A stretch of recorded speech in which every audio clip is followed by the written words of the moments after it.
ಕರ್ತನ ಪರಿಶುದ್ಧ ನಾಮಕ್ಕೆ ಸ್ತೋತ್ರವಾಗಲಿ. ಕರ್ತನ ಸನ್ನಿಧಾನದಲ್ಲಿ ಸಮಯದಲ್ಲಿ ಬೆಳಗಿನ ಜಾವದಲ್ಲಿ ಯಮಜಾವಿನ ಪ್ರಾರ್ಥನೆಯಲ್ಲಿ ಸೇರಿ ಬರುವುದಕ್ಕೆ ಕರ್ತನು ಕೊಟ್ಟಂತ ಕೃಪೆಗಾಗಿ ಕರ್ತನಿಗೆ ಸ್ತೋತ್ರ. Hallelujah, hallelujah, hallelujah. ಕರ್ತನ ಪರಿಶುದ್ಧ ನಾಮಕ್ಕೆ ಸ್ತೋತ್ರವಾಗಲಿ. ಕರ್ತನ ಸನ್ನಿಧಾನದಲ್ಲಿ ನಾವು ವಿಶೇಷವಾದ ನಂಬಿಕೆ ಉಳ್ಳವರಾಗಿ ನಾವು ನೋಡುವಂತದನ್ನ ನೋಡಿ ನಂಬುವವರಲ್ಲ, ನಾವು ಕಾಣದೇ ಇರುವುದನ್ನು ನಂಬುವವರಾಗಿ. ನಾವು ನೋಡಿ ನಡೆಯುವವರಲ್ಲ, ನಾವು ನಂಬಿ ನಡೆಯುವವರಾಗಿದ್ದೇವೆ. ಹಲ್ಲೆಲೂಯಾ. ಕರ್ತನ ಪರಿಶುದ್ಧ ನಾಮಕ್ಕೆ ಸ್ತೋತ್ರವಾಗಲಿ. ಕರ್ತನ ಸನ್ನಿಧಾನದಲ್ಲಿ ಇವತ್ತಿನ ದಿವಸ ಒಂದು ಹೊಸ ವಿಚಾರವನ್ನ ಧ್ಯಾನ ಮಾಡ್ಲಿಕ್ಕೆ ಹೋಗೋಣ. ಆದಿಕಾಂಡ 22ನೇ ಅಧ್ಯಾಯಕ್ಕೆ ನಮ್ಮ ಸತ್ಯವೇದವನ್ನ ತಿರುಗಿಸೋಣ. ಆದಿಕಾಂಡ 22ನೇ ಅಧ್ಯಾಯಕ್ಕೆ ನಮ್ಮ ಸತ್ಯವೇದವನ್ನ ತಿರುಗಿಸೋಣ. ಹಲ್ಲೆಲೂಯಾ. ಕರ್ತನ ಪರಿಶುದ್ಧ ನಾಮಕ್ಕೆ ಸ್ತೋತ್ರವಾಗಲಿ. ಆದಿಕಾಂಡ 22ನೇ ಅಧ್ಯಾಯದಲ್ಲಿ ಏನ್ ನಡೀತಾ ಇದೆ? ಅಬ್ರಾಮನು ಇಸಾಕನು ತನ್ನ ಮಗನಾದ ಒಬ್ಬನೇ ಒಬ್ಬ ಮಗನಾದ ತನ್ನ ವೃದ್ಧ ವಯಸ್ಸಿನಲ್ಲಿ ಹುಟ್ಟಿದಂತ 100ನೇ ವಯಸ್ಸಿನಲ್ಲಿ ಹುಟ್ಟಿದಂತ ಮಗನನ್ನ ಸಮರ್ಪಿಸುವುದಕ್ಕೆ ಆತನ ಮುಂದಾಗ್ತಾ ಇದ್ದಾನೆ. ಹಲ್ಲೆಲೂಯಾ. ಎಷ್ಟು ಕಷ್ಟಕರವಾದ ಟಾಸ್ಕ್ ಅಲ್ವಾ? ಎಷ್ಟು ಕಷ್ಟಕರವಾದ ಶೋಧನೆ ಅಲ್ವಾ? ಎಷ್ಟು ಕಷ್ಟಕರವಾದ ಪರೀಕ್ಷೆ ಅಲ್ವಾ? ಅಬ್ರಾಮನಿಗೆ ಒಳ್ಳೆ ಪ್ರಸಿದ್ಧಗೊಂಡಿದ್ದಾನೆ. ಈಗ ಅಬ್ರಾಮನ್ ಅಂದ್ಕೊಂಡು ತಿಳಿಯದಿರೋರು ಯಾರು ಇಲ್ಲ. ಆದ್ರೆ ಎಷ್ಟು ಪ್ರಸಿದ್ಧ ಆಗ್ತೀವೋ, ಎಷ್ಟು ದೊಡ್ಡ ಮಟ್ಟಕ್ಕೆ ಹೋಗ್ತೇವೋ, ಅಷ್ಟೇ ಪರೀಕ್ಷೆಗಳು, ಶೋಧನೆಗಳನ್ನು ನಾವು ಎದುರಿಸಬೇಕಾಗುತ್ತೆ. ಹಲ್ಲೆಲೂಯಾ. ಅದಕ್ಕೋಸ್ಕರವಾಗಿ ಅದಕ್ಕೆಲ್ಲವೂ ಸಿದ್ಧರಾಗಿ ನಾವು ಕಾಲಿಡಬೇಕಾದಂತಹ ಪರಿಸ್ಥಿತಿ ಇದೆ. ಹಲ್ಲೆಲೂಯಾ. ಕರ್ತನ ಪರಿಶುದ್ಧ ನಾಮಕ್ಕೆ ಸ್ತೋತ್ರವಾಗಲಿ. ಇಲ್ಲಿ ನಾವು ಇವತ್ತಿನ ದಿವಸ ಆ ವಿಚಾರವಾಗಿ ಧ್ಯಾನ ಮಾಡೋದಕ್ಕೆ ಹೋಗ್ತಾ ಇಲ್ಲ. ನಾವು ಅಬ್ರಾಮನ ಒಂದೆರಡು ಪದಗಳು ಆತನು ಪದೇ ಪದೇ ಮಾತನಾಡುವುದನ್ನು ನಾವು ನೋಡ್ತೇವೆ. ಮೊದಲನೇದಾಗಿ ಆದಿಕಾಂಡ 22ನೇ ಅಧ್ಯಾಯ 1ನೇ ವಚನದಲ್ಲಿ ಈ ರೀತಿಯಲ್ಲಿ ವಾಕ್ಯ ಹೇಳ್ತಾ ಇದೆ, ಈ ಸಂಗತಿಗಳು ಆದ ಮೇಲೆ ದೇವರು ಅಬ್ರಾಮನನ್ನು ಪರಿಶೋಧಿಸಿದನು. ಈ ಸಂಗತಿಗಳು ಅಂತಂದ್ರೆ ಅದರ ಹಿಂದೆ ಚಾಪ್ಟರ್ಗಳಲ್ಲಿ ನಡೆದಂತಹ ವಿಚಾರಗಳು ನಡೆದ ಮೇಲೆ ಯಾರು ಪರಿಶೋಧಿಸ್ತಾ ಇದ್ದಾರೆ? ಕರ್ತನು ಪರಿಶೋಧಿಸ್ತಿದ್ದಾನೆ. ಆದರೆ ಆತನನ್ನ ಒಂದು ಕಡೆ ದೇವರು ಪರೀಕ್ಷೆ ಮಾಡುತ್ತಿರುವುದಾದ್ರೆ ಆತನ ಸೋಲನ್ನ, ಆತನ ಮಗನನ್ನ ಸಾಯಿಸಬೇಕು ಅಂತ ಅನ್ಕೊಂಡು ಯಾರು ನೋಡ್ತಾ ಇದ್ದಾರೆ? ಸೈತಾನನ್ನು ನೋಡ್ತಾ ಇದ್ದಾರೆ. ಇದನ್ನ ನಾವು ಅರ್ಥ ಮಾಡ್ಕೋಬೇಕು. ನಾಳೆ ಕೆಳಗೆ ಸರಿ ನಮಗೆ ದೇವರೇ ಯಾಕೆ ಕಷ್ಟ ಕೊಟ್ಟರು ಅಂತ ಅನ್ಕೊಂಡು ಕೇಳೋದಿಲ್ಲ. ಯಾಕಂದ್ರೆ ದೇವರು ಆ ಕಷ್ಟಗಳ ಮಧ್ಯದಲ್ಲಿ ಕೂಡ ನಮಗೆ ಸಹಾಯಕನಾಗಿರುತ್ತಾನೆ. ಹಲ್ಲೆಲೂಯಾ. ನಮ್ಮ ನಂಬಿಕೆ ಕೆಳಗಡೆ ಬೀಳದ ಹಾಗೆ, ನಮ್ಮ ನಿರೀಕ್ಷೆ ಕೊನೆಯಾಗದ ಹಾಗೆ, ದೇವರ ಮೇಲಿರುವ ಪ್ರೀತಿ ಕೊನೆಯಾಗದಾಗೆ ಕಾಯುವಾತನು ನಮ್ಮ ಕರ್ತನಾಗಿದ್ದಾನೆ. ಹಲ್ಲೆಲೂಯಾ. ಕರ್ತನ ಪರಿಶುದ್ಧ ನಾಮಕ್ಕೆ ಸ್ತೋತ್ರವಾಗಲಿ. ಹೇಗೆಂದರೆ ಆತನು ಅವನನ್ನು ಅಬ್ರಾಮನೇ ಎಂದು ಕರೆಯಲು ಅವನೇನು ಹೇಳ್ತಾ ಇದ್ದಾನೆ? ಇದ್ದೇನೆ ಎಂದು ಹೇಳ್ತಾನೆ. ಹಲ್ಲೆಲೂಯಾ. ಎಲ್ಲ ಸಮೃದ್ಧಿ ಆಯ್ತು, ಮಗ ಸಿಕ್ಕಾಯ್ತು, 2 ಮಕ್ಕಳಿದ್ದಾರೆ. ಒಬ್ಬ ಅಲ್ಲ. ಈಗ ಅಬ್ರಾಮನ ಮುಂದೆ 2 ಮಕ್ಕಳಿದ್ದಾರೆ. ಒಬ್ಬ ವಾಗ್ದಾನ ಪುತ್ರ, ಒಬ್ಬ ಆಕ್ಸಿಡೆಂಟ್ಲಿ ಹುಟ್ಟಿದಂತಹ ಪುತ್ರ. ಆ ಪುತ್ರರ ಮಧ್ಯದಲ್ಲಿ ಸಂತೋಷವಾಗಿ ಸಮೃದ್ಧಿಯಾಗಿ ಯಾರಿದ್ದಾನೆ? ಅಬ್ರಾಮನಿದ್ದಾನೆ. ಈಗ ಅಬ್ರಾಮನಿಗೆ ತನಗೆ ಕೊಟ್ಟಿರುವಂತಹ ಪುತ್ರನ ದೇವರಿಂದ ಸಿಕ್ಕಿದಂತಹ ಆ ಒಂದು ಆಶೀರ್ವಾದವನ್ನ ತಿರುಗಿ ಕರ್ತನ ಕೇಳ್ತಾ ಇದ್ದಾನೆ. ಆವಾಗ ಏನ್ ನಡೀತಿದೆ ಬ್ಯಾಕ್ ಸೈಡ್ ಅಲ್ಲಿ, ಏನ್ ನಡೀತಿದೆ ಪಿಕ್ಚರ್ ಅಲ್ಲಿ, ಏನು ಅಬ್ರಾಮನಿಗೆ ಗೊತ್ತಿಲ್ಲ. ಕರ್ತನು ಡೈರೆಕ್ಟ್ ಆಗಿ ಒಂದು ಮಾತನಾಡುವಂತ ಸಂದರ್ಭದಲ್ಲಿ ಅಬ್ರಾಮನ್ ಹೇಳ್ತಾ ಇದ್ದಾನೆ, ಇಗೋ ಕರ್ತನೆ ನಾನಿದ್ದೇನೆ. ಹಲ್ಲೆಲೂಯಾ. ನಿನ್ನ ಮಾತನ್ನ ಕೇಳುವುದಕ್ಕೆ, ನಿನ್ನ ಮಾತನ್ನ ಕೇಳಿ ವಿಧೇಯನಾಗುವುದಕ್ಕೆ ನಾನಿದ್ದೇನೆ ಎನ್ನುವುದನ್ನ ಅಲ್ಲಿ ಅಬ್ರಾಮನ ಹೇಳ್ತಾ ಇದ್ದಾನೆ. 7ನೇ ವಚನಕ್ಕೆ ಬರೋಣ. ಈಗ ಎಲ್ಲ ಹೇಳಿ ಆಯ್ತು, ನೀನು ನನಗೆ ನಿನ್ನ ಮಗನನ್ನು ಸಮರ್ಪಿಸಬೇಕು, ಯಜ್ಞವಾಗಿ ಸಮರ್ಪಿಸ ಹೇಳಿ ಅದನ್ನು ಒಪ್ಪುವಂತ ಒಬ್ಬ ಯಾವ ತಂದೆ ಕೂಡ ಒಪ್ಪದೇ ಇರುವಂತಹ ಒಂದು ಪರಿಸ್ಥಿತಿ ಮತ್ತು ವಿಚಾರ ಆಗಿದೆ. ಆದ್ರೂ ಕೂಡ ಅಬ್ರಾಮನು ದೇವರಿಗೆ ನಂಬಿಗಸ್ತನಾಗಿ ನಡೆಯುವಂತ ವ್ಯಕ್ತಿಯಾಗಿರೋದ್ರಿಂದ ಆತನೇನ್ ಮಾಡ್ತಾನೆ? ಆಯ್ತು, ನಾನು ಯಜ್ಞವಾಗಿ ಸಮರ್ಪಿಸ್ತೇನೆ ಎಂದು ಹೇಳಿ ಹೋಗುವಾಗ ಇಸಾಕನು ತನ್ನ ತಂದೆಯಾದ ಅಬ್ರಾಮನಿಗೆ ಅಪ್ಪ ಎಂದು ಕರೆಯಲು ಅಬ್ರಾಮನ ಏನಂತ ಹೇಳ್ತಾ ಇದ್ದಾನೆ? ಏನು ಮಗನೇ ಅಂತ ಕೇಳ್ತಾ ಇದ್ದಾನೆ. ಆದ್ರೆ ಇಂಗ್ಲಿಷ್ ಅಲ್ಲಿ ಆ ರೀತಿ ಬರುದಿಲ್ಲ. ಹಿಬ್ರಿಯಿಂದ ಡೈರೆಕ್ಟ್ ಟ್ರಾನ್ಸ್ಲೇಷನ್ ಆಗಿರುವಂತ ಆಂಗ್ಲ ಭಾಷೆಯಲ್ಲಿ ಅದು ಆ ರೀತಿ ಯಾವ ರೀತಿ ಬರ್ತದೆ? And Isaac spoke to his father Abraham and said, my father ಅಂತ ಕರೆಯುವಾಗ, and he said, here I am my son ಅಂತ. ಇಗೋ ನಾನಿದ್ದೇನೆ ಮಗನೇ ಅನ್ನೋ ರೀತಿಯಲ್ಲಿ ಏನ್ ಹೇಳ್ತಾ ಇದ್ದಾನೆ? ಅಬ್ರಹಾಮನು ತನ್ನ ಮಗನಿಗೂ ಅದನ್ನೇ ಹೇಳ್ತಾ ಇದ್ದಾನೆ. ತನ್ನ ಮಗನಿಗೂ ಅದನ್ನೇ ಹೇಳ್ತಾ ಇದ್ದಾನೆ. ಮುಂದೆ ನೋಡೋಣ 11ನೇ ವಚನದಲ್ಲಿ, ಕೈ ಚಾಚಿ ಕತ್ತಿಯನ್ನು, ಈಗ ಬೆಟ್ಟ ಹತ್ತಿ ಆಗಿದೆ, ಯಜ್ಞದ ಮೇಲೆ ಇಸಾಕನನ್ನ ಮಲಗಿಸಿ ಆಗಿದೆ. ಇನ್ನೇನು ಆ ಯಜ್ಞಕ್ಕೆ ಕೊಡುವುದಕ್ಕಿಂತ ಮುಂಚೆ ಕುತ್ತಿಗೆಯನ್ನ ಕಡಿದು ರಕ್ತವನ್ನ ಹರಿಸಿ ತದನಂತರ ಯಜ್ಞವನ್ನ ಕೊಡುವಂತಹ ವಿಚಾರ ಮುಂದೆ ನಡೆಯಬೇಕು. ಅದಕ್ಕಿಂತ ಮುಂಚೆ ಕೈ ಚಾಚಿ ಕತ್ತಿಯನ್ನು ಹಿಡಿದುಕೊಳ್ಳಲು ಯೆಹೋವನ ದೂತನು ಆಕಾಶದೊಳಗಿಂದ ಅಬ್ರಹಾಮನೇ ಅಬ್ರಹಾಮನೇ ಎಂದು ಅವನನ್ನು ಕರೆದನು. ಅದಕ್ಕೆ ಅಬ್ರಹಾಮನು ಇಗೋ ಇದ್ದೇನೆ ಅಂದನು. ಒಂದೇ ಚಾಪ್ಟರ್ ಅಲ್ಲಿ 3 ಬಾರಿ ಅಬ್ರಹಾಮನ್ ಏನ್ ಮಾಡ್ತಾರೆ? ನಾನು ನಿನ್ನಗೋಸ್ಕರ ಇದ್ದೇನೆ, ಇಗೋ ಇದ್ದೇನೆ. ಮಗ ಕೇಳಿದ್ರು ಕೂಡ ಏನಪ್ಪ ಇಗೋ ಇದ್ದೇನೆ ಅಂತಂತಾರೆ. ದೇವರು ಕೇಳಿದ್ರು ಕೂಡ ಇಗೋ ಇದ್ದೇನೆ ಅಂತ ಹೇಳ್ತಾ ಇದ್ದಾನೆ. ದೇವದೂತನು ಕೇಳಿದ್ರು ಕೂಡ, ಯೆಹೋವನ ದೂತನು ಕೇಳಿದ್ರು ಕೂಡ ಇಗೋ ಇದ್ದೇನೆ ಅಂತ ಹೇಳ್ತಾ ಇದ್ದಾನೆ. ಹಲ್ಲೆಲೂಯಾ. ಇಲ್ಲಿ ಏನ್ ನಮ್ಗೆ ಅರ್ಥವಾಗ್ತಿದೆ? ಅಬ್ರಹಾಮನ ಅವೈಲೇಬಿಲಿಟಿ, ಲಭ್ಯತೆ, ಆತನು ಯಾವ ರೀತಿಯಲ್ಲಿ ಕರ್ತನಿಗೋಸ್ಕರ ಇದ್ದಾನೆ ಅನ್ನೋದನ್ನು ನಮಗೆ ತಿಳಿದು ಬರುತ್ತೆ. ಯಾವುದೇ ಪರಿಸ್ಥಿತಿಯಲ್ಲಾದರೂ ಕೂಡ ಕರ್ತನ ಏನಾದರೂ ಹೇಳುವಾಗ, ದೇವರು ಏನಾದರೂ ಹೇಳುವಾಗ ಇಗೋ ಇದ್ದೇನೆ ಎಂದು ಹೇಳುವುದಕ್ಕೆ ನಮಗೆ ಸಾಧ್ಯನಾಗಿದೆ. ಸಂತೋಷದಿಂದ ಇರುವಂತ ಸಮಯದಲ್ಲಿ, ಸಮಾಧಾನದಿಂದ ಇರೋ ಸಮಯದಲ್ಲಿ, ಎಲ್ಲವೂ ಚೆನ್ನಾಗಿರುವ ಸಮಯದಲ್ಲಿ ನಾವು ಕರ್ತನಿಗೆ ಏನ್ ಹೇಳ್ತೀವಿ? ಇಗೋ ಇದ್ದೇನೆ ಎಂದು ಹೇಳ್ತೀವಿ. ಆದ್ರೆ ಕಷ್ಟಗಳು, ನೋವುಗಳು, ಬಾಧೆಗಳು, ವೇದನೆಗಳು, ಸಂಸಾರದಲ್ಲಿ ಗಲಿಬಿಲಿಗಳು, ಗೊಂದಲಗಳು, ಇಕ್ಕಟ್ಟುಗಳು ಬಂದಾಗ ಕರ್ತನು ಅಥವಾ ಕರ್ತನ ದಾಸನು ಅಥವಾ ಕರ್ತನ ಸೇವಕರು ಬಂದು ಹೇಳುವಂತ ಸಂದರ್ಭದಲ್ಲಿ ನಮಗೆ ಇಗೋ ಇದ್ದೇನೆ ಎಂದು ಹೇಳೋದಕ್ಕೆ ಸಾಧ್ಯ. ನಮ್ಮ ಕೆಲಸದಲ್ಲಿ ಫುಲ್ ಬ್ಯುಸಿ ಆಗಿರ್ತೀವಿ. ಆವಾಗ ಒಂದು ಸಭೆಯ ಕೆಲಸ ಮುಂದೆ ಬಂದಾಗ ನಾವು ಇಗೋ ಇದ್ದೇನೆ ಎಂದು ಹೇಳೋದಕ್ಕೆ ಸಾಧ್ಯ. ಅಥವಾ ಸಭೆ ಅಥವಾ ದೇವರು ಕಾಯ್ತಾ ಕೂತ್ಕೋಬೇಕಾ? ಓ ಮಾಡ್ತಾರೆ, ಇನ್ನೂ ಬರ್ಲಿಲ್ವಲ್ಲ, ಇನ್ನೂ ಆಗ್ಲಿಲ್ವಲ್ಲ ಅನ್ನೋ ರೀತಿಯಲ್ಲಿ ಕಾಯ್ಬೇಕಾ ಅನ್ನೋದನ್ನು ಇವತ್ತಿನ ದಿವಸ ನನಗೆ ಆದಂತ ಸ್ವಂತ ಎಕ್ಸ್ಪೀರಿಯನ್ಸ್ ನಾನು ಹೇಳ್ತೇನೆ. ನನ್ನ ಸ್ವಂತ ಕೆಲಸದಲ್ಲಿ ನಾನು ತೊಡಗಿರ್ತೇನೆ. ಅದೆಷ್ಟು ಬ್ಯುಸಿ ಇರುತ್ತೆ ಅಂದ್ರೆ ಈಗ ಮಾಡಲೇಬೇಕು ಅನ್ನೋ ಪರಿಸ್ಥಿತಿ ಇರುತ್ತೆ. ಆ ಪರಿಸ್ಥಿತಿ ಬ್ಯುಸಿಯಲ್ಲಿರುವಾಗ ಅಂಕಲ್ ಡೈರೆಕ್ಟ್ ಆಗಿ ಬಂದು ಹೇಳ್ತಾರೆ, ಇದೊಂದು ಕೆಲಸ ನಮ್ಗೆ ಮಾಡ್ಕೊಡ್ಬೇಕು. ಅದು ಯಾವಾಗ? 1 ಗಂಟೆ ಬಿಟ್ಟು 2 ಗಂಟೆ ಬಿಟ್ಟು ಅಲ್ಲ, ಇಮಿಡಿಯೇಟ್ ನೀ ಆ ಕೆಲಸವನ್ನ ಬಿಟ್ಟು, ಅವ್ರ ತಾತ್ಪರ್ಯ ಅಲ್ಲ, ದೇವರು ಬಯಸ್ತಿರೋದು ನೀ ಆ ಕೆಲಸವನ್ನ ಬಿಟ್ಟು ಕರ್ತನ ಕೆಲಸವನ್ನ ಮಾಡಬೇಕು ಅನ್ನೋದನ್ನೇ ಕರ್ತನ ತಾತ್ಪರ್ಯ ಆಗಿದೆ. ಹಲ್ಲೆಲೂಯಾ. ಅದೆಷ್ಟೋ ಬಾರಿ ಹೋರಾಟಗಳ ಪ್ರಾರಂಭದಲ್ಲಿ ನನಗಾಯ್ತು, ಆದ್ಮೇಲೆ ನನ್ಗೆ ಅನ್ಸಕ್ ಸ್ಟಾರ್ಟ್ ಆಯ್ತು, ಕರ್ತನಲ್ಲಿ ಏನೋ ಒಂದು ಪಾಠವನ್ನ ಕಲಿಸ್ತಾ ಇದ್ದೆ. ನನ್ನ ಕೆಲಸವನ್ನ ಬಿಟ್ಟು ನಾನು ಏನ್ ಮಾಡ್ಬೇಕು? ಕರ್ತನ ಕೆಲಸಕ್ಕೆ ನಾನು ಶಿಫ್ಟ್ ಆಗ್ಬೇಕು. ಅದನ್ನ ಮುಗಿಸಿದ ನಂತರ ಬಂದು ನಾನು ಮಾಡಬೇಕು. ಸಮಯದ ಪರಿಮಿತಿ ವೇರಿಯೇಷನ್ ಆಗ್ಬೋದು, ಆದ್ರೂ ಕೂಡ ಅದನ್ನ ಮಾಡುವಂತ ಒಂದು ನಿರ್ಬಂಧ ನನ್ನ ಮೇಲಿದೆ. ಹಲ್ಲೆಲೂಯಾ. ಇದೇ ರೀತಿಯಲ್ಲಿ ಆ ನಿರ್ಬಂಧ ನನ್ನ ಮೇಲೆ ಮಾತ್ರವಲ್ಲ, ನಿಮ್ಮ ಮೇಲೆಯೂ ಇದೆ. ಹಲ್ಲೆಲೂಯಾ. ನಿಮ್ಮ ಅನೇಕ ಪರ್ಸನಲ್ ಕೆಲಸಗಳಿದ್ರೂ ಕೂಡ ಕೆಲವು ಬಾರಿ ಕರ್ತನ ಕೆಲಸಕ್ಕೆ ನಾವು ಹೋಗ್ಬಿಡಬೇಕಾಗ್ತದೆ. ಅಬ್ರಹಾಮನ ರೀತಿಯಲ್ಲಿ ಇಗೋ ಇದ್ದೇನೆ ಎನ್ನುವುದನ್ನ ನಾವು ಹೇಳಬೇಕಾಗಿದೆ. ಹಲ್ಲೆಲೂಯಾ. ನೋಡ್ರಿ, ಕರ್ತನ ಹೇಳುವಾಗ ಆತನ ಏನ್ ಹೇಳ್ತಾ ಇದ್ದಾನೆ? ನಾವು ಇನ್ನೊಂದು ದೃಷ್ಟಿಯಲ್ಲಿ ಈ ವಾಕ್ಯವನ್ನ ಧ್ಯಾನ ಮಾಡೋದಾದ್ರೆ, ಆತನ ಏನ್ ಹೇಳ್ತ ಕರ್ತನು ಶಿಷ್ಯನಿಗೆ, ನೀವು ಯೆರೂಸಲೇಮಿನಲ್ಲಿಯೂ ಯೂದಾಯದಲ್ಲಿಯೂ ಸಮಾರ್ಯದಲ್ಲಿಯೂ ಸಾಕ್ಷಿಗಳಾಗಿರಬೇಕು. ಹಲ್ಲೆಲೂಯಾ. ಈ 3 ಕೂಡ ಪ್ರಾಮುಖ್ಯ.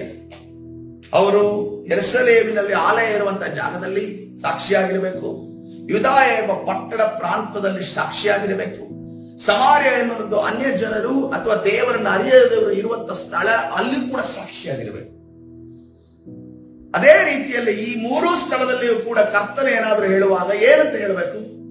ಇಗೋ ಇದ್ದೇನೆ ಸ್ವಾಮಿ. ಹಲ್ಲೆಲೂಯಾ. ಯೂದಾಯದಲ್ಲಿ ಹೇಳುವಾಗಲೂ ಕೂಡ ಇಗೋ ಇದ್ದೇನೆ ಎಂದು ಹೇಳಬೇಕು. ಸಮಾರ್ಯದವರು ಬಂದು ಹೇಳಿದಾಗಲೂ ಕೂಡ ಇಗೋ ಇದ್ದೇನೆ ಎಂದು ಹೇಳುವಂತಹ ಪರಿಸ್ಥಿತಿಯಲ್ಲಿ ನಾವಿರ್ಬೇಕು. ಹಲ್ಲೆಲೂಯಾ. ಕರ್ತನ ಪರಿಶುದ್ಧ ನಾಮಕ್ಕೆ ಸ್ತೋತ್ರ. ಇದರಿಂದ ನಮಗೇನು ಅರ್ಥವಾಗ್ತದೆ? ನಮ್ಮ ಮನೆಯಲ್ಲಿಯೂ ನಾವು ಸಾಕ್ಷಿಯಾಗಿರಬೇಕು, ಸಭೆಯಲ್ಲಿಯೂ ಕೂಡ ಸಾಕ್ಷಿಯಾಗಿರಬೇಕು, ಲೋಕದಲ್ಲಿಯೂ ಕೂಡ ನಾವು ಸಾಕ್ಷಿಯಾಗಿರುವಂತಹ ಒಂದು ಡಿಮಾಂಡ್ ನಮ್ಮ ಮೇಲಿದೆ. ಹಲ್ಲೆಲೂಯಾ. ಕರ್ತನ ಪರಿಶುದ್ಧ ನಾಮಕ್ಕೆ ಸ್ತೋತ್ರವಾಗಲಿ. ಅದನ್ನು ನಾವು ಇವತ್ತಿನ ದಿವಸ ಅರ್ಥ ಮಾಡಿಕೊಳ್ಳಬೇಕಾಗಿದೆ. ಇಲ್ಲದೆ ಹೋದರೆ, ನಮ್ಮ ಸಾಕ್ಷಿ ಈ ರೀತಿಯಲ್ಲಿ ಇಲ್ಲದೆ ಹೋದರೆ ಯೇಸು ಕ್ರಿಸ್ತರನ್ನು ಅವರು ಹಿಂಬಾಲಿಸೋದಿಲ್ಲ. ಯೇಸು ಕ್ರಿಸ್ತನನ್ನು ಅವರು ಪ್ರೀತಿಸೋದಕ್ಕೆ ಸಾಧ್ಯ ಆಗೋದಿಲ್ಲ. ಯೇಸು ಕ್ರಿಸ್ತನ ಬಳಿ ಬರೋದಕ್ಕೆ ಸಾಧ್ಯ ಆಗೋದಿಲ್ಲ. ಯಾಕಂತಂದ್ರೆ ಯೇಸು ಕ್ರಿಸ್ತನನ್ನು ಅವರು ನೋಡಿಲ್ಲ. ಯೇಸು ಕ್ರಿಸ್ತನನ್ನು ಎಲ್ಲಿ ನೋಡ್ತಾ ಇದ್ದಾರೆ? ನಮ್ಮಲ್ಲಿ ಅವರು ನೋಡುತ್ತಾ ಇದ್ದಾರೆ. ಹಲ್ಲೆಲೂಯ. ಇನ್ನೊಂದು ದಿಕ್ಕಲ್ಲಿ ಈ ವಾಕ್ಯವನ್ನು ನಾವು ಧ್ಯಾನ ಮಾಡೋದಾದ್ರೆ, ಮೊದಲನೇದಾಗಿ ಅಬ್ರಹಾಮನ ಜೊತೆ ಯಾರು ಮಾತಾಡಿದ್ರು? ದೇವರು ಮಾತಾಡಿದ್ರು. ಎರಡನೇದಾಗಿ ಅಬ್ರಹಾಮನ ಜೊತೆ ಯಾರು ಮಾತಾಡಿದ್ರು? ಮಗ ಮಾತಾಡ್ದ, ಅಂದ್ರೆ ಕುಟುಂಬದ ಸದಸ್ಯ ಮಾತಾಡ್ದ. ಮೂರನೇದಾಗಿ ಅಬ್ರಹಾಮನ ಜೊತೆ ಯಾರು ಮಾತಾಡಿದ್ರು? ಯೆಹೋವನ ದೂತನು ಮಾತಾಡಿದ್ರು ಅಂತೇಳಿ ಅಲ್ಲಿ ಗಮನಿಸ್ತೇವೆ. ಯೆಹೋವನ ದೂತನನ್ನು ಮಾತಾಡ. ಮೊದಲನೇದಾಗಿ ನಮಗೆ ದೇವರು ಫಸ್ಟ್ ಪ್ರೆಫರೆನ್ಸ್ ಯಾರು ಕೊಡಬೇಕು? ನಾವು ದೇವರಿಗೆ ಕೊಡಬೇಕು. ದೇವರಿಗೆ ಕೊಡಬೇಕು ಅಂತಂದಾಗ ನಾವಿಲ್ಲಿ ಕೂತಿದೀವಲ್ಲ, ಈಗ ಮುಂಜಾವಿನ ಪ್ರಾರ್ಥನೆಯಲ್ಲಿ, ಇದು ದೇವರು ನಾವು ವೈಯಕ್ತಿಕವಾಗಿ ಒಬ್ಬರೇ ಇರುವಂತ ಸ್ಥಳ ಅಲ್ಲ. ಒಂದು ವೇಳೆ ಹಂಗೆ ದೇವರು ಹೇಳೋದು ಆಗಿದ್ರೆ ಇಸ್ರೇಲರಿಗೆ ಎಲ್ರಿಗೂ ಕೂಡ ಆ ಒಂದು ಇಸ್ರೇಲರ ಸಮ್ಮುಖದಲ್ಲೇ 10 ಆಜ್ಞೆಗಳನ್ನ ಕರ್ತನು ಕೊಡ್ತಾ ಇದ್ದಾರೆ. ಯಾಕೆ ಅದನ್ನ ಕೊಟ್ಟಿಲ್ಲ ಅಂತಂದ್ರೆ, ಮೋಶೆಗಿದ್ದಂತ ಮೆಚುರಿಟಿಗೂ ಇಸ್ರೇಲರಿಗಿದ್ದ ಮೆಚುರಿಟಿಗೂ ಡಿಫರೆನ್ಸ್ ಇದೆ. ಮೋಶೆಗೆ ಬೆರಳು ತೋರಿಸಿದ್ರೆ ಅವನು ಹಸ್ತ ನುಂಗುವ ರೀತಿಯಲ್ಲಿರುವಂತಹ ಸೇವಕನಾಗಿದ್ದಾನೆ. ಆದ್ರೆ ಈ ಇಸ್ರೇಲರಿಗೆ ಏನ್ ತೋರಿಸಿದ್ರು ಅರ್ಥವಾಗದೇ ಇರುವಂತ ಜನ ಆಗಿದ್ದಾರೆ. ಅದಕ್ಕೆ ಕರ್ತನೆ ಏನ್ ಮಾಡ್ತಾರೆ? ನೀನ್ ಏನ್ ಮಾಡ್ಬೇಕು? ಬೆಟ್ಟವೇರಿ ಮೇಲೆ ಬಾ ಅಂತ ಅನ್ಕೊಂಡು ಕರೀತಾರೆ. ಅವರೆಲ್ಲ ಅಲ್ಲೇ ಇರ್ಲಿ, ಬೆಟ್ಟದವರು ಮುಟ್ಟಬಾರದು. ನೀನು ಬೆಟ್ಟವೇರಿ ಮೇಲಕ್ಕೆ ಬಾ, ನನ್ನ ಜೊತೆ ನಾನು ಪರ್ಸನಲ್ ಟಾಕ್ ನಿನ್ನ ಜೊತೆ ಮಾತಾಡಬೇಕು. ಅದಕ್ಕೋಸ್ಕರ ಒಬ್ಬ ವಿಶ್ವಾಸಿಯ ಬೆಳೆದಂತಹ ವಿಶ್ವಾಸಿಯಿಂದ ಕರ್ತನು ನಿರೀಕ್ಷೆ ಮಾಡ್ತಿರೋದು ಪ್ರಿಯರೇ ನಮ್ಮ ವೈಯಕ್ತಿಕ ಪ್ರಾರ್ಥನೆ. ಹಲ್ಲೆಲೂಯಾ. ಇವತ್ತಿನ ದಿವಸ ಒಂದು ವೈಯಕ್ತಿಕವಾದ ನಿಕಟವಾದ ಸಂಬಂಧ. ನೀವು ವೈಯಕ್ತಿಕವಾದ ನಿಕಟವಾದ ಸಂಬಂಧ ಇಲ್ಲದೆ ಹೋದ್ರೆ ನಮ್ಮ ತಪ್ಪು ನಮಗೆ ಅರ್ಥ ಆಗಲ್ಲ, ನಮ್ಮ ತಪ್ಪಾದ ದಾರಿ ನಮಗೆ ಅರ್ಥ ಆಗಲ್ಲ, ತಪ್ಪಾದ ನಿರ್ಧಾರ ನಮಗೆ ಅರ್ಥ ಆಗಲ್ಲ, ತಪ್ಪಾದ ಆಲೋಚನೆ ನಮಗೆ ಅರ್ಥ ಆಗಲ್ಲ. ನೋಡ್ರಿ, ಈ ಲೋಕದಲ್ಲಿ ಕರ್ತನು ಒಂದು ಹುಚ್ಚನ ಜೊತೆಯೂ ಕೂಡ ಮಾತನಾಡಲು ಶಕ್ತನಾದ ದೇವರು. ಹಲ್ಲೆಲೂಯಾ. ಹುಚ್ಚು ಹಿಡಿದಂತಹ ವ್ಯಕ್ತಿಯನ್ನ ಬದಲಾಯಿಸಲು ಶಕ್ತನಾದ ದೇವರು. ಹಲ್ಲೆಲೂಯಾ. ನಿಮಗೆ ಗೊತ್ತಿದೆಯಲ್ಲ, ಒಂದು ವರ್ಷದ ಹಿಂದೆ ಇಲ್ಲೊಬ್ಬ ವ್ಯಕ್ತಿ ಬರ್ತಾ ಇದ್ದ, ಜಗದೀಶ್ ಅಂದ್ರೆ. ಆತನಿಗೆ ಸತ್ಯವೇದ ಅಂದ್ರೆ ಏನು ಗೊತ್ತಿಲ್ಲ, ಯೇಸು ಕ್ರಿಸ್ತನಂದ್ರೆ ಏನೋ ಗೊತ್ತಿಲ್ಲ, ಯಾರು ಏನು ಎತ್ತ ಈ ಚರ್ಚ್ ಅಂದ್ರೆ ಏನು, ಸೇವಕರಂದ್ರೆ ಯಾರು ಏನು ಗೊತ್ತಿಲ್ಲ. ಬಟ್ ಆತನ ಆಜ್ಞೆಗಳಲ್ಲಿ ಕೈಗೊಂಡು ನಡೆದಿರಲಿ ಎಷ್ಟು ಫಾಸ್ಟ್ ಆಗಿ ರಿಸೀವ್ ಮಾಡ್ದ, ಎಷ್ಟು ಫಾಸ್ಟ್ ಆಗಿ ದೀಕ್ಷಾ ಸ್ನಾನವನ್ನು ತೆಗೆದುಕೊಂಡ, ಎಷ್ಟು ಫಾಸ್ಟ್ ಆಗಿ ಒಂದು ಮಾತನ್ನ ಹೇಳುವಾಗ ರಿಸೀವ್ ಮಾಡ್ತಿದ್ದ ಅಂತಂದ್ರೆ ನನ್ಗೆ ಆಶ್ಚರ್ಯ ಆಗೋದು. ಹಲ್ಲೆಲೂಯಾ. ಈ ರೀತಿಯ ಬುದ್ಧಿಮಾಂದ್ಯರಾಗಿರುವಂತ ಈ ವ್ಯಕ್ತಿಗೆ ಈ ರೀತಿಯಲ್ಲಿ ಅರ್ಥವಾಗ್ತಾ ಇದೆಯಲ್ಲ, ಬುದ್ಧಿ ಜ್ಞಾನ ಉಳ್ಳಂತ ಎಲ್ಲಾ ದೊಡ್ಡ ದೊಡ್ಡ ಕಾರ್ಯಗಳನ್ನ ಮಾಡುವಂತ ಅನೇಕ ಕಾರ್ಯಗಳು ಕೆಲವರಿಗೆ ಅರ್ಥನೇ ಆಗುದಿಲ್ವಲ್ಲ ಅಂತ ಅನ್ಕೊಂಡು ಅನೇಕ ಬಾರಿ ಆಲೋಚನೆ ಮಾಡಿದ್ದುಂಟು. ಹಾಗಾದ್ರೆ ಒಬ್ಬ ಬುದ್ಧಿಮಾಂದ್ಯನ ಜೊತೆ ಮಾತನಾಡುವಂತ ದೇವರು ನಮ್ಮ ಜೊತೆ ಮಾತನಾಡುವಲ್ಲ ಪ್ರಿಯರೇ. ಹಲ್ಲೆಲೂಯಾ. ಆದರೆ ನಮ್ಮ ಜೊತೆ ಮಾತನಾಡುವುದಕ್ಕೆ ಅನೇಕ ವರ್ಷಗಳಿಂದ, ಅನೇಕ ತಿಂಗಳುಗಳಿಂದ, ಅನೇಕ ದಿನಗಳಿಂದ ಆತನ ಕಾಯ್ತಾ ಇದ್ದಾನೆ. ಆದ್ರೆ ನಾವು ಆ ಸ್ಥಳಕ್ಕೆ ಇನ್ನೂ ಹೋಗಿಲ್ಲ. ಇವತ್ತಿನ ದಿವಸ ಕರ್ತನ ಸನ್ನಿಧಾನದಲ್ಲಿ ಒಂದು ನಿರ್ಧಾರ ಮಾಡಿಕೊಳ್ಳೋಣ. ಅಟ್ಲೀಸ್ಟ್ 5 minutes, 5 ನಿಮಿಷಗಳ ಕಾಲ ಕರ್ತನ ಸನ್ನಿಧಾನವನ್ನು ಮೊಣಕಾಲೂರಿ ವೈಯಕ್ತಿಕವಾಗಿ ಕಾಲವನ್ನು ಕಳೆಯೋಣ. ಆಯ್ತು, ಮೊದಲನೇ ಪ್ರೆಸಿಡೆನ್ಸ್ ದೇವರು. ಸೆಕೆಂಡ್ ಯಾರು? Family important. Family important. ಫ್ಯಾಮಿಲಿನೇ ಸಾಕ್ಷಿ ಇಲ್ಲ ಅಂತಂದ್ರೆ, ಕುಟುಂಬನೇ ಸಾಕ್ಷಿ ಇಲ್ಲದ್ರೆ ನಾವು ಏನು ದೇವರ ಬಗ್ಗೆ ಹೇಳಕ್ ಸಾಧ್ಯ ಆಗುತ್ತೆ? ಕುಟುಂಬನೇ ಸಾಕ್ಷಿ ಇಲ್ಲ ಅಂತಂದ್ರೆ, ಕುಟುಂಬದ ಮಧ್ಯದಲ್ಲಿ ನಮಗೆ ಸಾಕ್ಷಿ ಇಲ್ಲ ಅಂತಂದ್ರೆ ನಾವು ಏನು ಹೇಳಕ್ಕಾಗುತ್ತೆ? ಕುಟುಂಬನೇ ಕದಲು ಬಿಟ್ರೆ, ನಮ್ಮ ಕುಟುಂಬನೇ ಕದಲು ಬಿಟ್ರೆ ನಾವು ಇನ್ನೊಬ್ಬರಿಗೆ ಏನು ಹೇಳೋದಕ್ಕೆ ಸಾಧ್ಯ ಆಗುತ್ತೆ? ಇವತ್ತಿನ ದಿವಸ ನಾವು ಅರ್ಥ ಮಾಡಿಕೊಳ್ಳುವುದು, ನಮ್ಮ ಕುಟುಂಬದ ಜೊತೆ ನಾವು ದೈವಿಕವಾಗಿ ಸಮಯವನ್ನು ಕಳೆಯಬೇಕು. ಕುಟುಂಬ ಪ್ರಾರ್ಥನೆಯನ್ನು ನಾವು ಮಾಡಬೇಕಾಗಿದೆ. ನಮ್ಗೆ ಗೊತ್ತಿಲ್ಲ ಎಷ್ಟು ಜನ ನಾವು ಮರ್ತು ಕೂತೀವಿ. ಇವತ್ತಿನ ದಿವಸದಿಂದ ನಾವು ಪ್ರಾರ್ಥನೆಯನ್ನು ಮಾಡುವಾಗ, ಕುಟುಂಬ ಅಂದ್ರೆ ಕೂಡಿದಾಗ ರೂಮಲ್ಲಿರುವಂತ ಸಪರೇಟ್ ಕುಟುಂಬದ ಬಗ್ಗೆ ನಾನು ಹೇಳ್ತಾ ಇದ್ದೆ. ರೂಮಲ್ಲಿರುವ ಸಪರೇಟ್ ಕುಟುಂಬದ ಬಗ್ಗೆ ನಾನು ಹೇಳ್ತೇನೆ. ಒಂದು ಕುಟುಂಬ, ಒಂದು ಮನೆಯಲ್ಲಿರುವಂತ ಎಲ್ಲಾ ಸದಸ್ಯರು ಏಕ ಮನಸ್ಸುಳ್ಳವರಾಗಿ ಕರ್ತನ ಸನ್ನಿಧಾನದಲ್ಲಿ ಪ್ರಾರ್ಥನೆ ಮಾಡುವವರಾಗಬೇಕು. ಹಲ್ಲೆಲೂಯಾ. ನೋಡ್ರಿ, ಏಕ ಮನಸ್ಸಿದ್ರೆ ಮಾತ್ರ ಪರಿಶುದ್ಧಾತ್ಮನು ಅವರ ಮಧ್ಯದಲ್ಲಿ ಇಳಿಯುತ್ತಾನೆ. ಏಕ ಮನಸ್ಸು ಇಲ್ಲ ಅಂತಂದ್ರೆ ಪರಿಶುದ್ಧಾತ್ಮನು ಇಳಿಯುವುದಕ್ಕೆ ಸಾಧ್ಯ. ಅದಕ್ಕೋಸ್ಕರವಾಗಿ ಎಲ್ಲರನ್ನ ಒಟ್ಟಾಗಿ ಸೇರಿಸುವುದು, ಅದಕ್ಕೋಸ್ಕರ ಸಭೆ ಅನ್ನೋದು ಇಟ್ಟಿರೋದು. ಇಲ್ಲಾಂದ್ರೆ ಅವರವರವರ ಮನೆಯಲ್ಲಿ ಆರಾಧನೆ ಮಾಡ್ತಾ ಇದ್ರು. ಸಭೆ ಅನ್ನೋದು ಯಾಕೆ ಇಟ್ಟಿರೋದು? ಒಂದು ಕುಟುಂಬವನ್ನ ಒಂದು ದೇಹದಲ್ಲಿ ಕರ್ತನು ಸೇರಿಸ್ತಾ ಇದ್ದಾನೆ, ಒಂದು ಕುಟುಂಬವಾಗಿ ಕರ್ತನು ನಿಲ್ಲಿಸ್ತಾ ಇದ್ದಾನೆ. ಅವರು ಏಕ ಮನಸ್ಸುಳ್ಳವರಾಗಿ ಪ್ರಾರ್ಥನೆ ಮಾಡುವಾಗ ದೇವ ಪ್ರಸನ್ನತೆ, ದೇವ ಮಹಿಮೆ ಅವರ ಮಧ್ಯದಲ್ಲಿ ಇಳಿಯುವಂತದ್ದಾಗಿದೆ. ಹಲ್ಲೆಲೂಯಾ. ಒಂದು 10 ಜನ ಸೇರಿದಾಗ 10 ಮನಸ್ಸುಗಳಿರ್ತವೆ. ಸ್ಟಾರ್ಟಿಂಗ್ ಅಲ್ಲಿ 10 ಮನಸ್ಸುಗಳಿರ್ತವೆ, ಲಾಸ್ಟಿಗೆ ಒಂದು ಮನಸ್ಸು ಆಗುತ್ತೆ. ಹಲ್ಲೆಲೂಯಾ. ಅದು ನಮ್ಮ ಕರ್ತನ ಕಾರ್ಯ. ಹಲ್ಲೆಲೂಯಾ. 12 ಜನ ಶಿಷ್ಯರನ್ನ ಕರ್ತನ ಆರಿಸಿಕೊಂಡನು. 12 ಜನ 12 ರೀತಿಯಲ್ಲಿ ಇದ್ರು, 12 ರೀತಿಯಲ್ಲಿ ಮಾತಾಡ್ತಾ ಇದ್ರು, 12 ದಾರಿಯಲ್ಲಿ ಹೋಗ್ತಾ ಇದ್ರು. ಮೊದಲು ಹಿಂಬಾಲಿಸುವುದು ಕ್ರಿಸ್ತನನ್ನೇ, ಮತ್ತೆ ಅವರಿಗೆ 12 ರೀತಿಯಲ್ಲಿ ಆಲೋಚನೆ ಬರೋದಕ್ಕೆ ಸ್ಟಾರ್ಟ್ ಆಯ್ತು. ಆದ್ರೆ ಪರಿಶುದ್ಧಾತ್ಮನ ಶಕ್ತಿ ಇಳಿದಾಗ, ಆ ಒಂದು ಮಾರ್ಕನ ಕೋಣೆಯಲ್ಲಿ 120 ಜನರು ಸೇರಿದಾಗ, ಪರಿಶುದ್ಧಾತ್ಮನ ಬಲ ಅವರ ಮೇಲೆ ಇಳಿದಾಗ ಅವರು ಒಂದೇ ಮನಸ್ಸುಳ್ಳವರಾದರು. ಆ ಮನಸ್ಸು ಪರಿಶುದ್ಧ ಆತ್ಮನ ಮನಸ್ಸಾಗಿದೆ. ಕರ್ತನ ಪರಿಶುದ್ಧ ನಾಮಕ್ಕೆ ಸ್ತೋತ್ರವಾಗಲಿ. ನಾನು ಕೂಡ ಪ್ರಾರಂಭದಲ್ಲಿ ಬಂದಾಗ ನನಗೆ ಈ ಕುಟುಂಬ ಸೇವೆ, ನನ್ನ ವೈಯಕ್ತಿಕ ಜೀವಿತ ಮ್ಯಾನೇಜ್ ಮಾಡೋದು ಕಷ್ಟ ಆಯ್ತು. ಟ್ರ್ಯಾಕ್ ತಪ್ಪಿತು, ಟ್ರೈನು ಯಾವ್ದಾರ ಗದ್ದೆ ಒಳಗಡೆ ಹೋಗೋಕೆ ಸ್ಟಾರ್ಟ್ ಆಯ್ತು. ಕುತ್ಕೊಂಡು ನನಗೆ ಏನಂತಂದ್ರೆ ಯೇಸು ಸ್ವಾಮಿ ಪ್ರೀತಿ ಇದೆ, ಕುತ್ಕೊಂಡು ಜಾಸ್ತಿ ಹೊತ್ತು ಪ್ರಾರ್ಥನೆ, ಜಾಸ್ತಿ ಹೊತ್ತು ಸಮಯ ಮೀರಿ ಪ್ರಾರ್ಥನೆ. ಕುಕ್ಕರ್ ಇಟ್ರೆ, ಯಾಕಂದ್ರೆ ಸ್ಟಾರ್ಟಿಂಗ್ ಅಲ್ಲಿ ಏನು ಜಾಬ್ ಇರ್ಲಿಲ್ಲ, ಆವಾಗ ಸ್ಟಾರ್ಟಿಂಗ್ ಅಲ್ಲಿ ಜಾಬ್ ಇಲ್ದಿರೋ ಟೈಮಲ್ಲಿ ಎಲ್ಲ ಮನೆ ವಿಚಾರ ನಾನೇ ನೋಡ್ಬೇಕು. ವಿಸಿಲ್ ಇಟ್ರೆ ವಿಸಿಲ್ ಎಷ್ಟಾಗ್ತಿದ್ದೋ ಗೊತ್ತಿಲ್ಲ. ಈ ಪ್ರಾರ್ಥನೆ ಮಾಡೋ ಇದ್ರಲ್ಲಿ ಅಲ್ಲಿ ಫುಲ್ ಬೆಂದು ಫುಲ್ ಹೊಗೆ ಬರೋದು. ಆದ್ಮೇಲೆ ಪ್ರಿಯಾಂಕ ಮನೆಗೆ ಬಂದ್ರೆ ಎಲ್ಲ ರೆಡಿ ಇದೆಯಾ ನೋಡಿ, ಏನಿಲ್ಲ, ರೆಡಿ ಇಲ್ಲ, ಎಲ್ಲ ರೆಡಿ ಮಾಡಬೇಕಿತ್ತು. ಎಲ್ಲ ಅಲ್ಲೋಲ ಕಲ್ಲೋಲ ಆಗಿತ್ತು. ಆವಾಗ ಪ್ರಿಫರೆನ್ಸ್ ಗೊತ್ತಿಲ್ಲ. ದೇವರಿಗೆ ಎಷ್ಟು ನಾನು ಸಮಯವನ್ನು ಮೀಸಲಿಡಬೇಕು, ಕುಟುಂಬಕ್ಕೆಷ್ಟು ಸಮಯವನ್ನು ಮೀಸಲಿಡಬೇಕು, ಮೂರನೇದಾಗಿ ನನ್ನ ಸೇವೆಗೋಸ್ಕರ ಎಷ್ಟು ಸಮಯವನ್ನು ಮೀಸಲಿಡಬೇಕು ಗೊತ್ತಿರಲಿಲ್ಲ. ಪ್ರಾರಂಭದಲ್ಲಿ ಅಲ್ಲೋಲ ಕಲ್ಲೋಲ ಗಲಿಬಿಲಿ. ಆದ್ಮೇಲೆ ಗೊತ್ತಾಯ್ತು, ಮೊದಲನೇದಾಗಿ ನಾನು ದೇವರಿಗೆ ಪ್ರಿಫರೆನ್ಸ್ ಕೊಡಬೇಕು, ಅದೇ ರೀತಿಯಲ್ಲಿ ಸಮಯವನ್ನು ನಾನು ಕುಟುಂಬಕ್ಕೂ ಕೊಡಬೇಕು. ಹಲ್ಲೆಲೂಯಾ. ಕುಟುಂಬ ಸಾಕ್ಷಿ ಇಲ್ಲದೆ ಹೋದ್ರೆ, ಕುಟುಂಬ ಗಲಿಬಿಲಿ ಆದ್ರೆ ಯಾವ ವಾಕ್ಯಗೂ ಕೂಡ ಅಲ್ಲಿ ವ್ಯಾಲ್ಯೂ ಇರುವುದಿಲ್ಲ, ಯಾವ ವಾಕ್ಯಗೂ ಕೂಡ ಅಲ್ಲಿ ಕಾರ್ಯ ಆಗೋದಿಲ್ಲ. ಅದಕ್ಕೋಸ್ಕರವಾಗಿ ಮೊದಲನೇದಾಗಿ ದೇವರು, ಎರಡನೇದಾಗಿ ಕುಟುಂಬ, ಮೂರನೇದಾಗಿ ನಾವು ಸೇವೆ ಮಾಡುವವರಾಗಿರಬೇಕು. ಹಲ್ಲೆಲೂಯಾ. ಕೆಲವರು ಮೊದಲನೇದಾಗಿ ದೇವರನ್ನ ವೈಯಕ್ತಿಕವಾಗಿ ಪ್ರಾರ್ಥನೆ ಇದೆ, ಎರಡನೇದಾಗಿ ಏನೋ ಕುಟುಂಬದ ಜೊತೆ ಕಾಲ ಕಳೀತಾ ಇದ್ರೆ, ಮೂರನೇದಾಗಿ ಮಾಡ್ತಾ ಇಲ್ಲ. ಮೂರನೇ ಕಾರ್ಯ ನಾವು ಮರ್ತು ಬಿಡ್ತಾ ಇದ್ದೇವೆ. ಮತ್ತೆ ನಾವು ನಮ್ಮ ಕೆಲಸಗಳ ಉದ್ಯೋಗಗಳಿಗೆ ನಾವು ತೊಡಗ್ತಾ ಇದ್ದೇವೆ. ನೋಡ್ರಿ, ನಮ್ಮ ಸುತ್ತಲಿರುವಂತಹ ಜನರು ಯೇಸು ಕ್ರಿಸ್ತನ ಬಲ್ಲವರಾಗಬೇಕು ಎನ್ನುವಂತ ತಾವಕ ನಮ್ಮಲ್ಲಿ ಹುಟ್ಟಬೇಕು. ಹಲ್ಲೆಲೂಯಾ. ಕರ್ತನು ಅನುಕೂಲ ಇರುವಂತ ಸಮಯದಲ್ಲಿ ನೀನು ಸೇವೆ ಮಾಡ್ಕೊಂಡು ಹೋಗುವಂತ ಅನ್ಕೊಂಡು, ಅಥವಾ ಸುವಾರ್ತೆ ಹೇಳ್ಕೊಂಡು ಹೋಗುವಂತ ಅನ್ಕೊಂಡು ಹೇಳ್ತಾ ಇಲ್ಲ. ಪೌಲನು ಹೇಳ್ತಾ ಇದ್ದಾನೆ, ಅನುಕೂಲವಿರುವ ಸಮಯದಲ್ಲೂ ಅನುಕೂಲವಿಲ್ಲದ ಸಮಯದಲ್ಲೂ ಕರ್ತನ ಸುವಾರ್ತೆಯನ್ನು ಸಾರುವವರಾಗಬೇಕು. ಹಲ್ಲೆಲೂಯಾ. ಕರ್ತನ ಪರಿಶುದ್ಧ ನಾಮಕ್ಕೆ ಸ್ತೋತ್ರವಾಗಲಿ. ರಾಗಿಯನ್ನ ಬಿತ್ತಿ ಎಲ್ಲಾ ರಾಗಿ ಬೀಜ ಬಂದಿದೆಯಾ ಅಂತ ಅನ್ಕೊಂಡು ನಮಗೆ ಕನ್ಫರ್ಮೇಶನ್ ಇದೆ. ಕೆಲವು ರಾಗಿಗಳು ಹೋಗ್ತಾ ಇರ್ತವೆ, ಕೆಲವು ರಾಗಿಗಳು ಬೆಳೆಯೋದಿಲ್ಲ, ಇನ್ನೊಂದು ಕಳೆ ನಿಮಿತ್ತವಾಗಿ ಬೆಳೆಯೋದಿಲ್ಲ, ಕೆಲವು ಪಕ್ಕದ ರಾಗಿ ಈ ರಾಗಿಯ ಪೌಷ್ಟಿಕಾಂಶವನ್ನ ತೆಗೆದುಕೊಂಡು ಬೆಳೀತಾ ಇರ್ತವೆ. ಇದೆಲ್ಲ ಆಗುವ ಕೆಲವು ಬೀಜಗಳು ನಾಶ ಆಗ್ತವೆ. ಹಾಗೆ ನಾವು ಬಿತ್ತಿದಂತ ಕೆಲವು ಬೀಜ ಫಲಿಸದೇ ಇರಬಹುದು, ಆದ್ರೆ ಅದು ಫಲಿಸೋದೇ ಇಲ್ಲ ಅಂತ ಕರ್ತನು ಹೇಳ್ತಾ ಇಲ್ಲ. ನೀನು ಪ್ರಯತ್ನ ಪಡೋದಾದ್ರೆ, ಬಿತ್ತುವನ್ನ ನಿಲ್ಲಿಸದೆ ಬಿತ್ತೋದಾದ್ರೆ, ಕರ್ತನು ಖಂಡಿತವಾಗಿ ಬೆಳೆಯನ್ನ ನಿನಗೆ ಕೊಡುವಾತನಾಗಿದ್ದಾನೆ. ಹಲ್ಲೆಲೂಯಾ. ಫಸಲನ್ನ ಕೊಡಲು ದೇವರು ಶಕ್ತನಾಗಿದ್ದಾನೆ. ಹಲ್ಲೆಲೂಯಾ. ಅದೇ ರೀತಿಯಲ್ಲಿ ಬೇರೆ ಯಾರ್ಯಾರು ಈ ರೀತಿಯಲ್ಲಿ ಈಗೋ ಇದ್ದೇನೆ ಅಂತ ಅನ್ಕೊಂಡು ಹೇಳಿದವರಿದ್ದಾರೆ ಸತ್ಯವೇದದಲ್ಲಿ.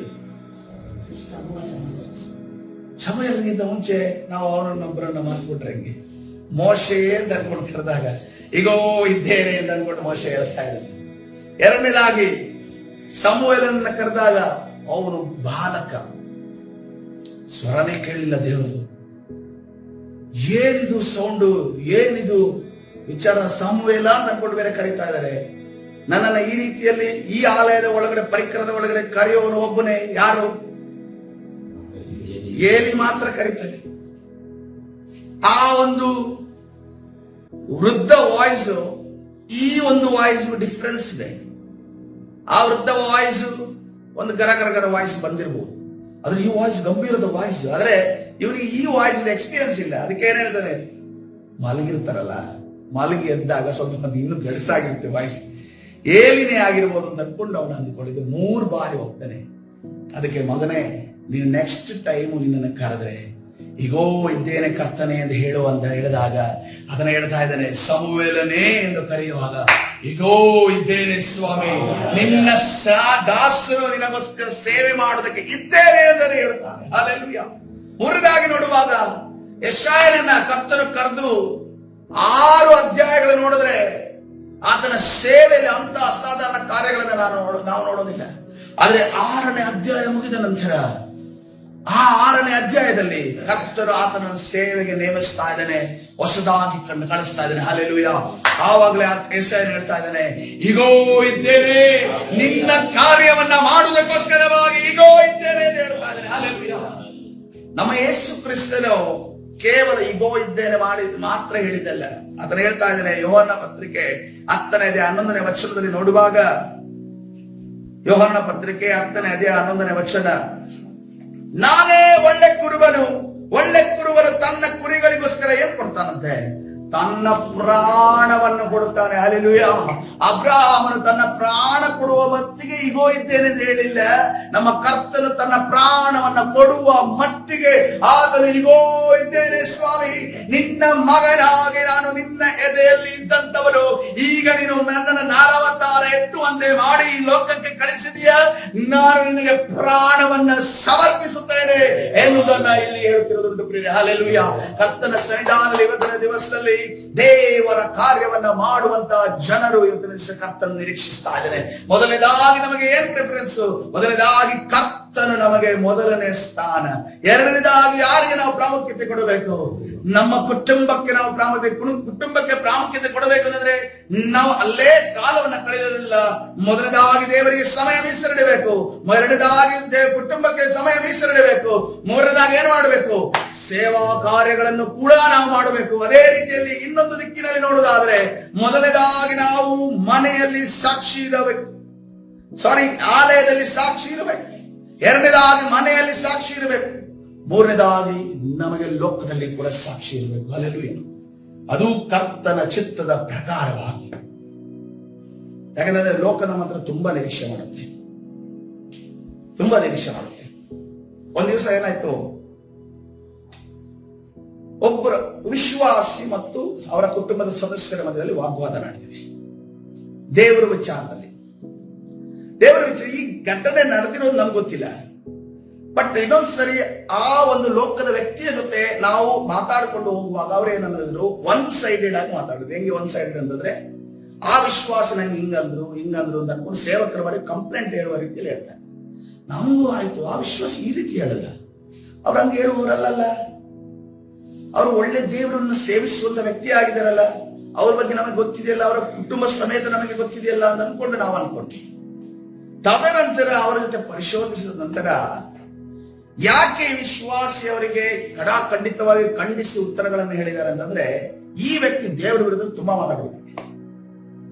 ಈ ವ್ಯಕ್ತಿ ದೇವರ ವಿರುದ್ಧ ತುಂಬಾ ಮಾತಾಡಿದನ್ನ ನೋಡುವಾಗ ಆವಾಗ ಒಂದು ಕಠಿಣವಾದ ಒಂದು ದೇವರ ವಾಕ್ಯವನ್ನು ಅವರಿಗೆ ಖಂಡಿಸಿ ಹೇಳಿದ್ದಾರೆ. ನೋಡ್ರಿ, ನರಕ ಅಂದ್ರೆ ಎಲ್ರಿಗೂ ಭಯ.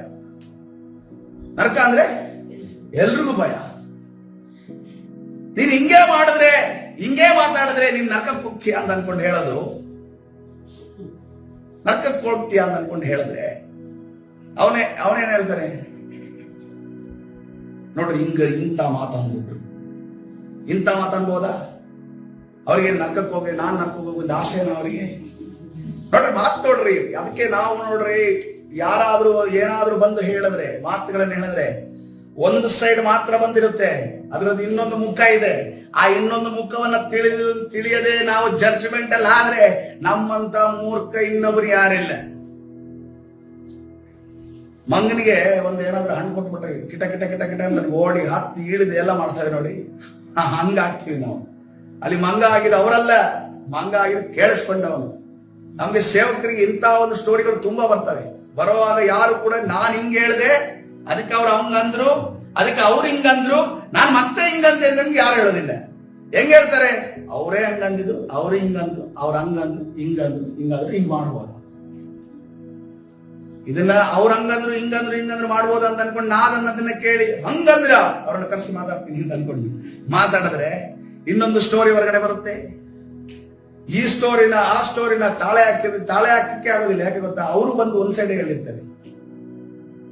ಅದಕ್ಕೆ ನಾವು ಒಂದನ್ನು ತಿಳಿದುಕೊಳ್ಬೇಕು, ಯಥಾರ್ಥವಾಗಿ ಮಾತಾಡುವವರಾಗಿರ್ಬೇಕು. ಹಲ್ಲೆಲೂಯಾ. ನಮ್ಮ ತಪ್ಪಿದ್ರೆ ನಾವು ಡೈರೆಕ್ಟ್ ಆಗಿ ಒಪ್ಪುವವರಾಗಿರ್ಬೇಕು. ಯಾಕಂದ್ರೆ ತಪ್ಪು ಮಾಡಿದ್ದು ನಾನು ಸೇವಕ ನೋಡದೇ ಇರ್ಬೋದು, ವಿಶ್ವಾಸಿ ನೋಡದೇ ಇರ್ಬೋದು, ದೇವರು ನೋಡಿದಾನಲ್ಲ. ದೇವರು ಅದಕ್ಕೆ ತಕ್ಕ ಹಾಗೆ ಪ್ರತಿಫಲ ಕೊಡುವಾತನಾಗಿದೆ. ಹಲ್ಲೆಲೂಯಾ. ತಕ್ಕ ಹಾಗೆ ಪ್ರತಿಫಲ ಕೊಡುವಾತನ, ಅದರ ಬಗ್ಗೆ ಕರ್ತನು ತಿಳಿಸಿಕೊಡುವಾತನಾಗಿದ್ದಾನೆ. ಕರ್ತನ ಸನ್ನಿಧಾನ ಇವತ್ತಿನ ದಿವಸ ನಾವು ಅರ್ಥ ಮಾಡಿಕೊಡುವ ವಿಚಾರ ಏನಂತಂದ್ರೆ, ಅಬ್ರಹಾಮನ ಯಾವ ರೀತಿಯಲ್ಲಿ ಅವೈಲೇಬಲ್ ಆದನು ಕರ್ತನಿಗೆ, ಯಾವ ರೀತಿಯಲ್ಲಿ ಆತನ ಕುಟುಂಬಕ್ಕೆ ಅವೈಲೇಬಲ್ ಆದನೋ, ಕರ್ತನ ಸೇವೆಯನ್ನು ಆಜ್ಞೆಯನ್ನ ಮಾಡುವುದಕ್ಕೆ ಅವೈಲೇಬಲ್ ಆದನೋ, ಇವತ್ತಿನ ದಿವಸ ನಾವು ಕೂಡ ಕರ್ತನಿಗೆ ಬಳಕೆ ಉಳ್ಳವರಾಗಿ ಲಭ್ಯವಾಗುವುದಕ್ಕೆ ಕರ್ತನು ನಿರೀಕ್ಷೆ ಮಾಡ್ತಾ ಇದ್ದಾರೆ. ಹಲ್ಲೆಲೂಯಾ. ಯಾಕಂದ್ರೆ ನಾವು ವಾಕ್ಯವನ್ನ ಕೇಳಿಸಿಕೊಳ್ತಾ ಇದ್ದೇವೆ, ವಾಕ್ಯವನ್ನ ಪ್ರಕಟಣೆಯನ್ನು ಹೊಂದಿಕೊಳ್ತಾ ಇದ್ದೇವೆ.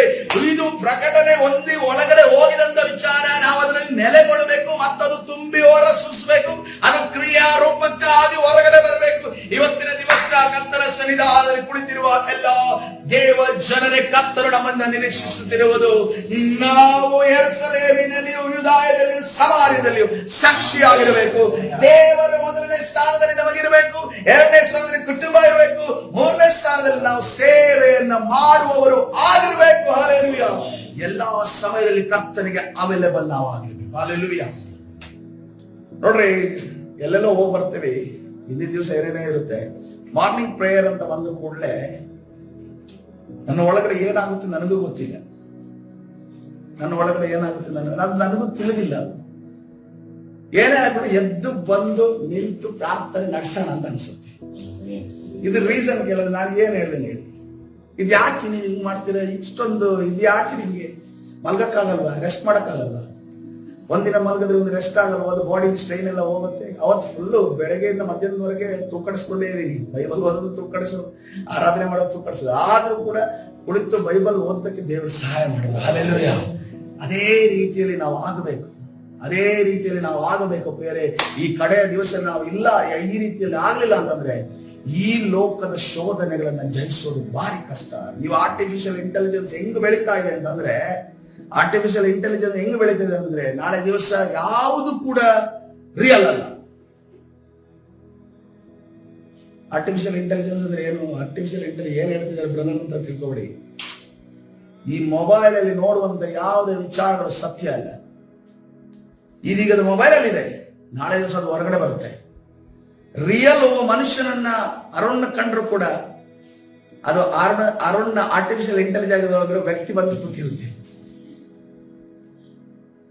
ಅವನು ನನಗಿಂತ ಹೆಚ್ಚಿದಾಗಿ ಅವನಿಗೆ ವಿಷಯ ಕೊಟ್ರೆ ಸಾಕು, ನನಗಿಂತ ಹೆಚ್ಚಿನದಾಗಿ ಮಾತಾಡ್ತಾನೆ.